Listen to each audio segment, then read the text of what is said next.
I once lost one of the best opportunities in my life because of a negative mindset. Well, I learned. And in this video I'm going to show you how a slight modification to your internal self-talk can lead to a more positive mindset and better outcomes. My name's Steve and I coach professional people just like you to create a happier and more successful professional life. And a great place to start is with my free, simple, 5-step guide to mastering stress in the moment.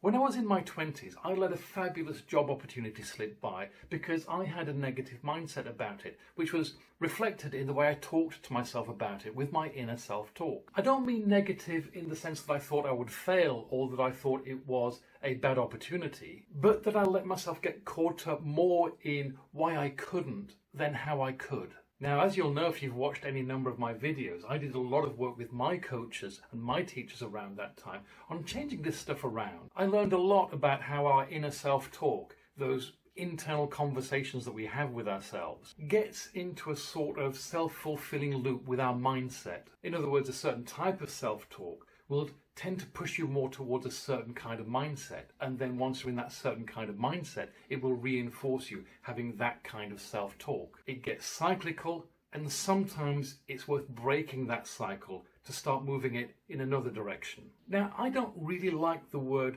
hack because I don't think that's a good metaphor for a healthy relationship to have with our thinking and with our mindset. But it is a word that resonates with people who are looking for this kind of change. So here's the hack. I want you to try on 2 sentences that ostensibly mean the same thing, but notice how they feel subtly different on the inside. I'd like to go on holiday, but money is tight.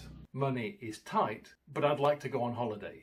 Now, if they feel slightly different to you, that's because they move in different directions. The first version moved in the direction from what I want to what the problem is or why I think I can't get it. It's a problem-oriented direction, and the problem with a problem-oriented direction is it tends to get you stuck at the end of the road. The second version moves in the direction from what I acknowledge my challenge is towards what I want. That's an outcome-oriented direction of thinking. And the great thing about an outcome-oriented direction of thinking is you're more likely to have follow-on thinking, which is creative towards, is there some way that I could do this? Now, to be clear, using the second form doesn't mean you're definitely going to do the thing that you want to do, but it means you're a lot more likely to come up with creative options about creating ways that you might be able to. Switching our internal self-talk around like this will tend to shift our mindset away from why we can't and more towards how we might be able to or how we can. And that in turn will tend to lead to better outcomes and show us as more positive to people around us. So how do you actually do this? Well, first identify where you have self-talk that moves in that direction, that moves in the direction from